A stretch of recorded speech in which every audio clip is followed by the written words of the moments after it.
that, but we need to move to the lightning sessions. So right now we will have 6 talks. It's going to be 5 minutes each.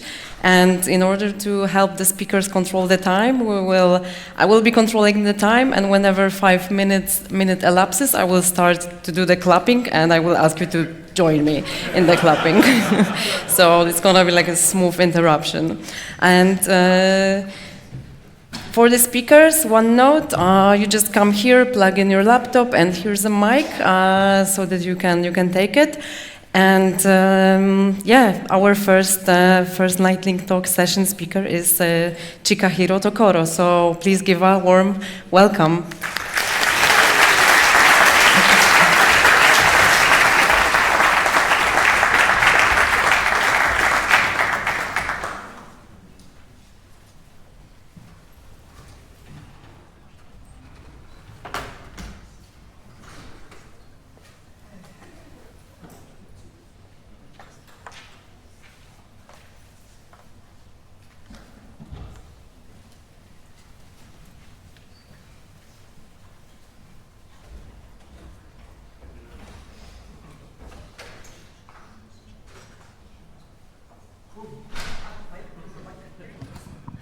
Okay.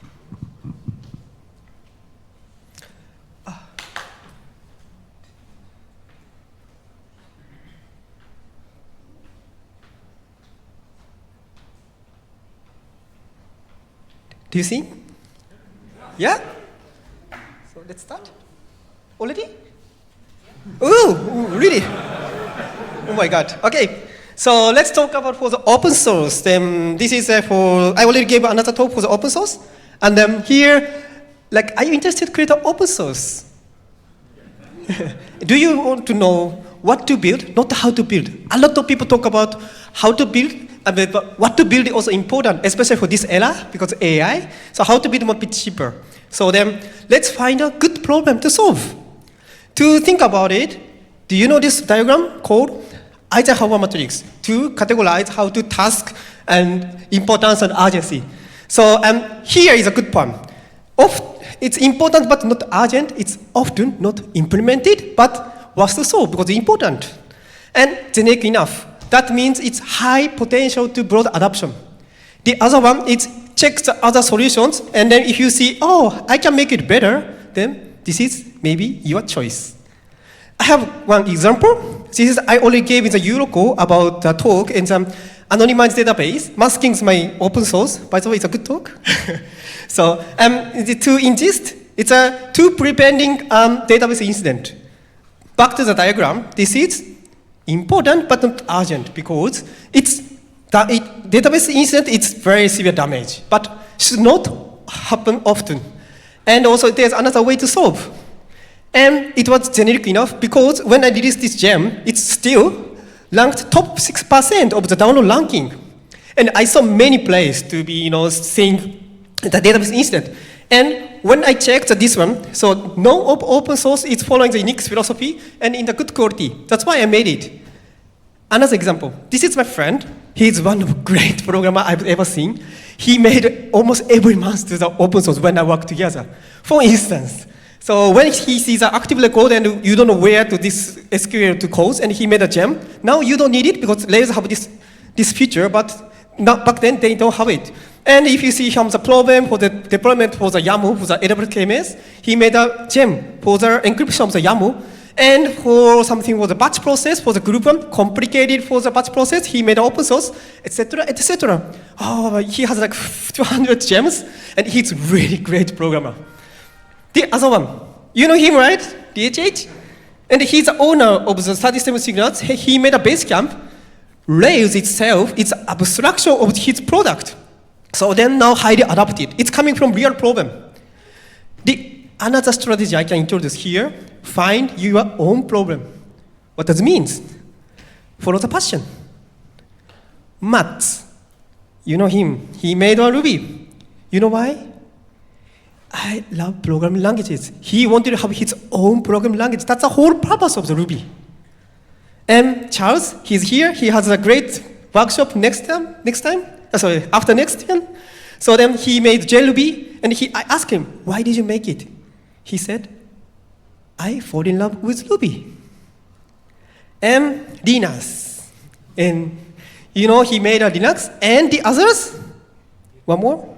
Yes, Git. What's the reason he made this? Yeah, but just for fun, because he has an interest how to make the hardware. So this is the whole purpose of he made it open source. That's amazing, right? How change the world. Let's find a good problem and fun. And so I'm love to have a chat with you about what any feedbacks here. And personal notes, I'm also open for the next step of my career. And if you're interested about working with me or anything I can help you or in interest or anyway, I love you. I love community. So then let's find a fun. Thank you so much.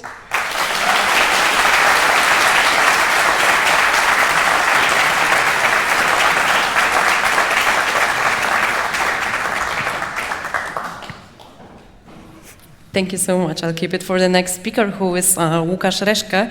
So, yeah, please welcome him on the stage.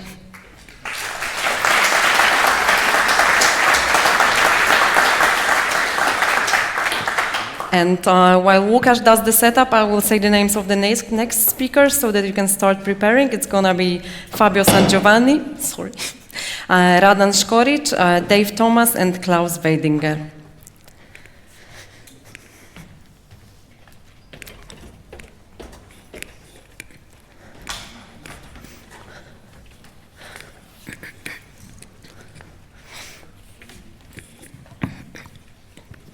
One, two, three, okay. Oh, cool, hi. So, we don't have much time, I need to be quick. My name is Łukasz Reszke, I work at Arkency, we're helping create applications. And today I want to talk to you about something that you know, but with a slightly different approach. So, I want to tell you about storing your data in Ruby on Rails as a sequence of facts. And everybody uses relational databases, right? Or ever used. Cool. Most of us do CRUD, right? We create data, read data, update it, delete it, and so on.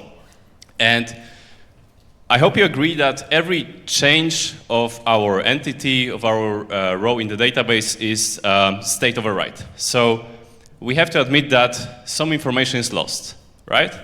We know what it is now. We know that the status now is closed or discarded, cancelled, whatever. But how we get there, we don't know exactly. And alternative for saving data as snapshots, so basically using the CRUD approach, is storing state as sequence of facts, which are events, which leads us to event sourcing as an approach, as an alternative approach to keep your Ruby on Rails data in your database. And there's just one thing to remember from this presentation. Event sourcing is just another persistence technique. There's no magic, there's no additional database that you need to have, but I'll get into it. Important bit of it is an event, but today already events were discussed, so I will not do that.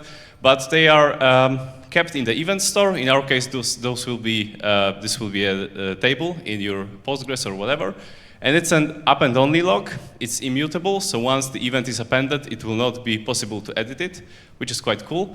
An event belongs to a stream. And to give you a quick example, let's look at a very trivial one: basket. Products can be added to basket, and we'll build the state, right? So if we, for example, add 2 products and remove one of them, we will know that our state is, the quantity of the product is actually ID1 is 3 and ID2 is equal to 9. We may have another stream, of course, for a different basket, which will represent its current state. We know how we actually get there, and we know we can answer interesting business questions, such as which products are mostly abandoned in baskets. And with ID2, for example, which are the ones that do not fit into free delivery. It's a Polish joke. The essence of it is that you need to load your current state from the events, but you don't have to load it from the start of the universe. That's not the case. Happy to discuss that later on. You need to make a decision and publish a new event as a new state. Store it in your database.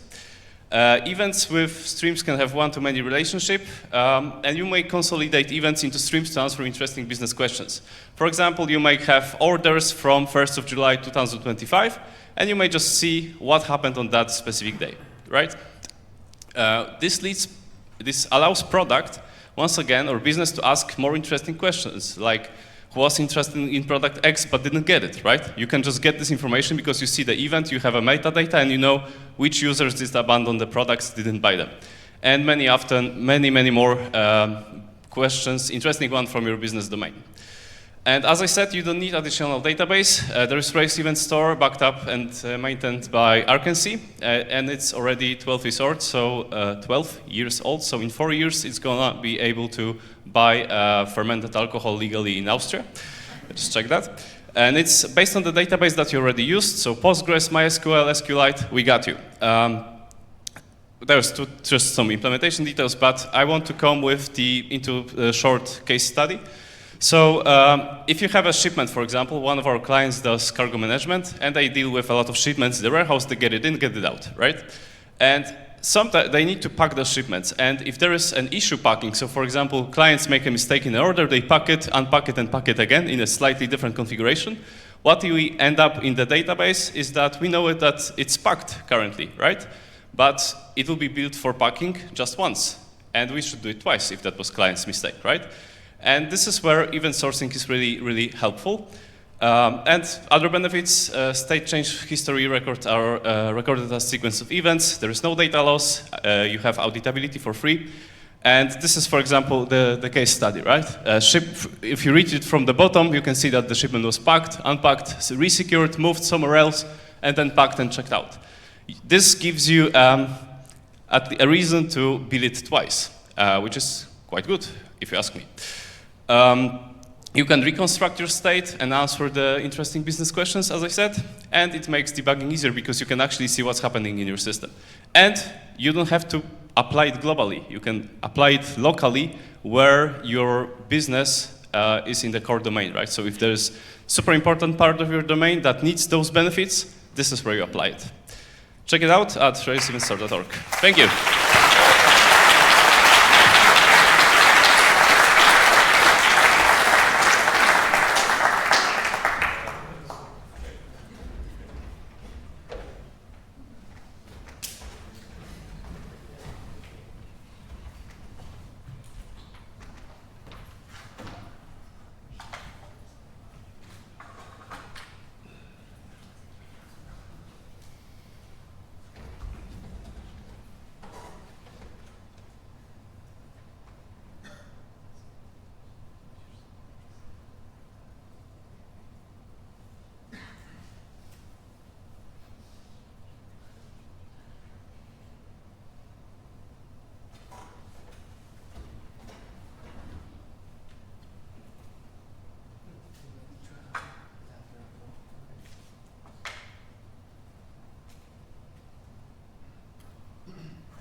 Hello, everyone.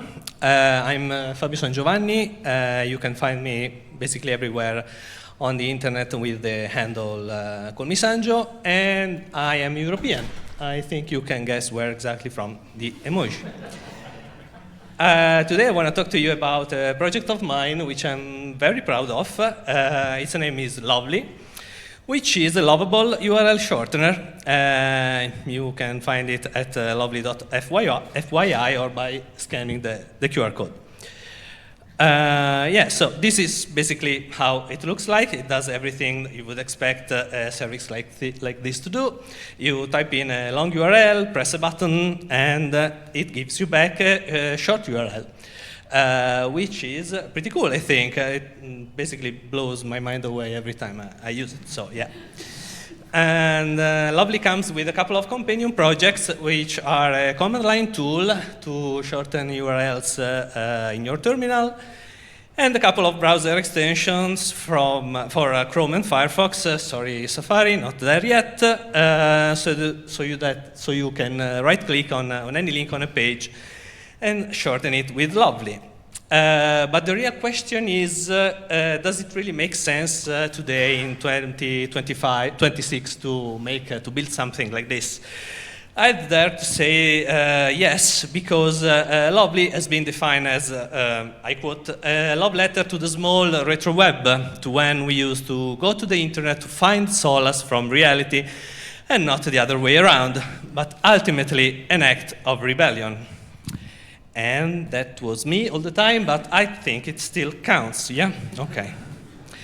One more thing, I have plenty of t-shirts like the one I'm wearing right now to give away, so if you're interested, if you like it, if you want to help me promote Lovely, please come to me, say hello, and I will give you one for free. And that's basically all for me. Thank you so much.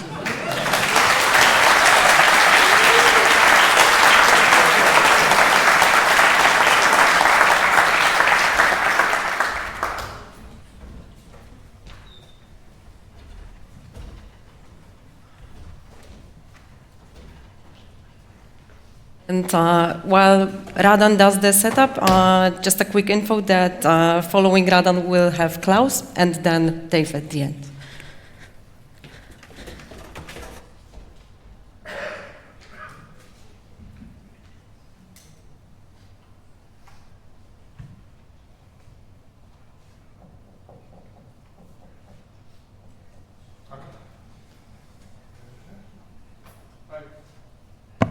Microphone. Okay. Hotwire. Some of you are familiar with it. I won't explain what it is. It's a front-end technology. I wrote a book about it. So I won't explain about it. Get a book. Hotwire is great, but with all the elements on the page moving around, everything being connected, it can sometimes be hard to lose the big picture. So what I've started to do, it's hard to start. It's hard to do key combinations with a microphone in the hand. I just realized that this moment. I started to build very recently, a few weeks ago. I started to, in my spare time, build a browser extension. I'm calling it Hotwire Inspector for inspecting Hotwire applications. And the reason I wanted to start building it, there are already some tools like that, but they don't do quite what I want. I wanted to get the structure, so get a tree view. That's one of the things I want to do by just boiling down to turbo frames and stimulus controllers, because it makes it it's very, very useful when trying to figure out how it works. It's now very, very early. I've just made the very minimal version. It's not even in the extension store. The other day I submitted it, but it turns out because devtools need access to pretty much everything, it's going to be like several weeks until it's released. And I've been developing it, but the gist of it is that there's a tree view. You can explore it.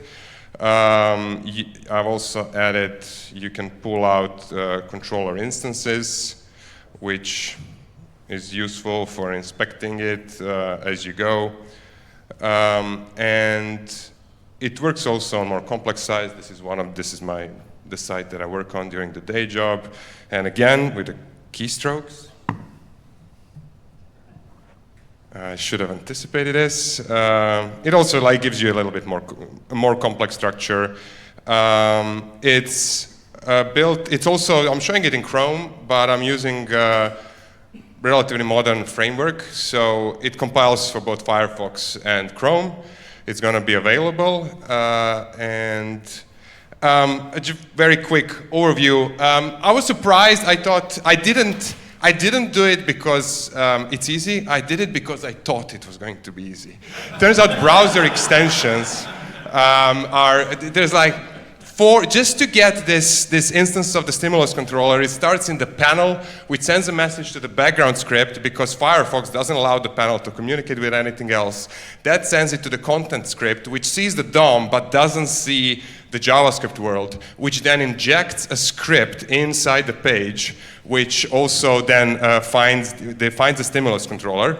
And one of the things that I put as a goal for the extension is to have absolutely minimal intrusion into the actual page. So when I'm hovering, these things, they're not modifying the elements. There's one root element that's overlaid over, and the code finds the position and then renders another square around it in the exact same position.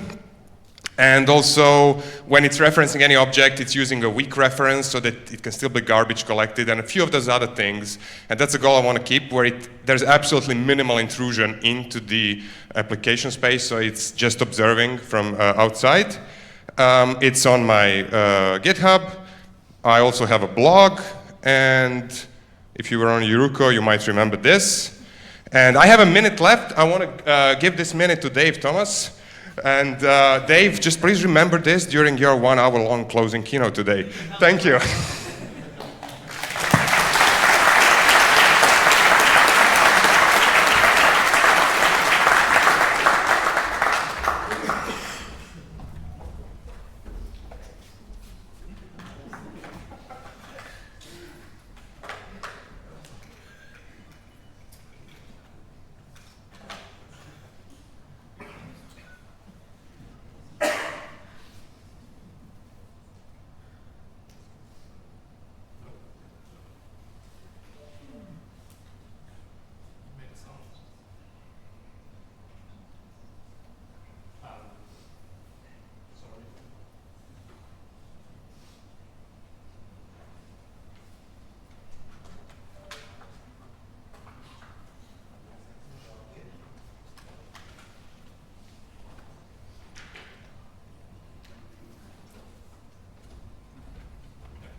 Hit done, and then right above where your mouse is.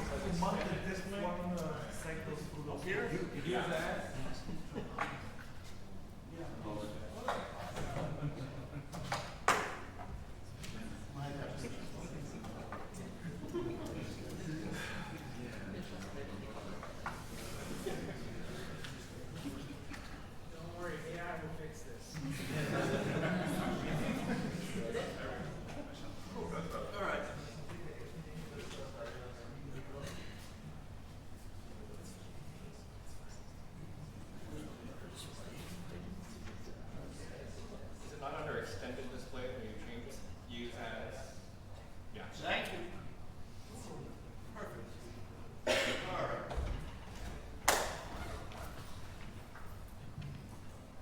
Nothing to do with Ruby, nothing to do with AI.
So, constraints. Why don't we do something like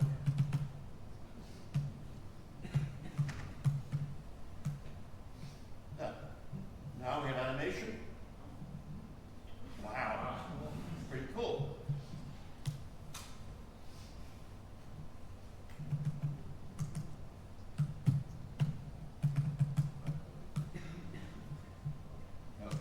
Get that.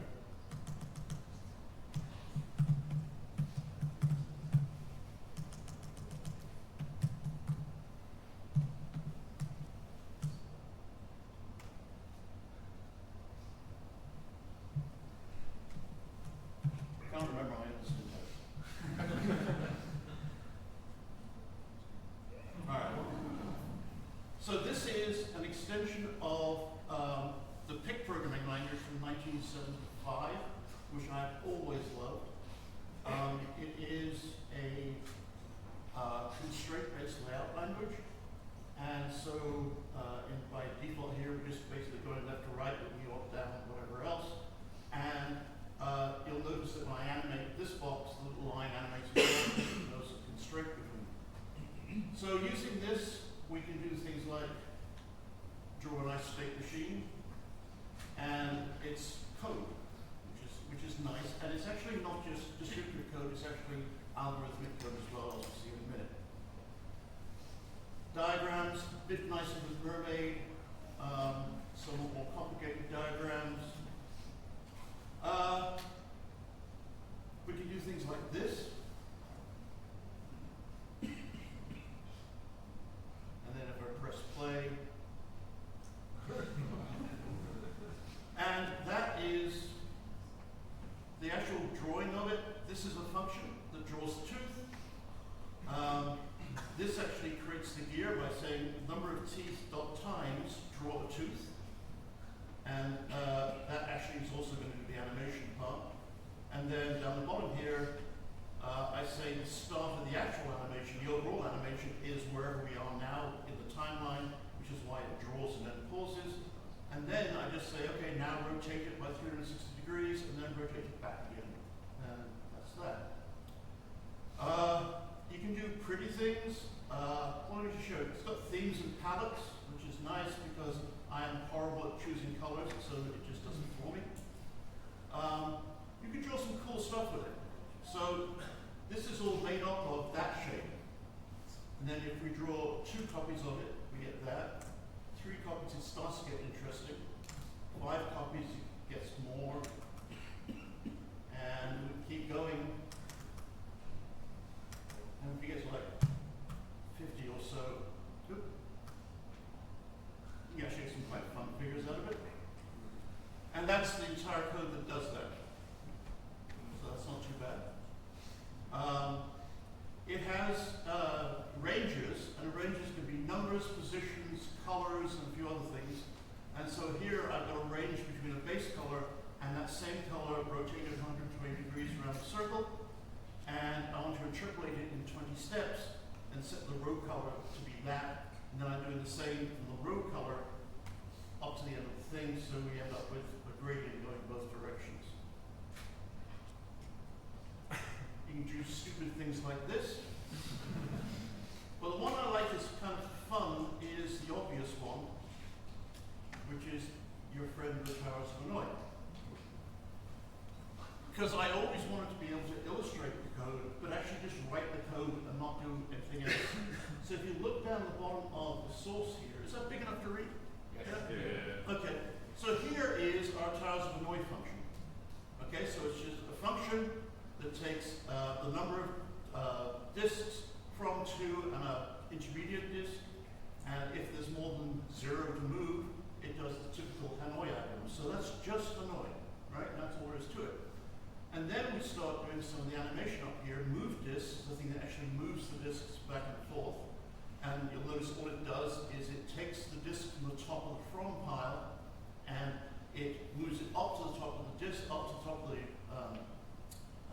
pole, then moves it across to the next pole, and it moves it back down onto that pole. And it actually takes a length of time so that the velocity going across is constant. But then what I wanted to show you is some of the cool programming stuff you can do with this. So it's actually a prototype-based, functional-ish language with objects. So here, for example, is the function that draws a pole. And a pole is simply the horizontal bar and the vertical bar. But it also has a number, and so I actually stick that as an attribute on the shape. And then I want to be able to talk about disks on the pole. And so I have a mixin called, which is a mixin generator actually. It's like a mixin constructor called can have disks. And you pass in an object that you want to be able to have disks, and it decorates that object. So here can have disks takes a pole, it adds a push function and a pop function to that pole. And they're pushing and popping this disk variable. The function is a closure. And so we end up with that private state belonging to each pole. And as we move disks across, it updates the state on all the different poles. So that's really all I wanted to show you. It was just fun for me because I've been running this over and over for the last 10 years or so. And I came across, okay, I'm live, the system has some AI in it. I produced a version that was pretty much like this. It was really, really ugly about 2 years ago, and then I dropped it. And then a couple of months back, I noticed it was lying around, picked it up, and I said to Claude, hey, get this running again. And it said, sure, and it did. And then since then, we added a whole bunch of the prototypes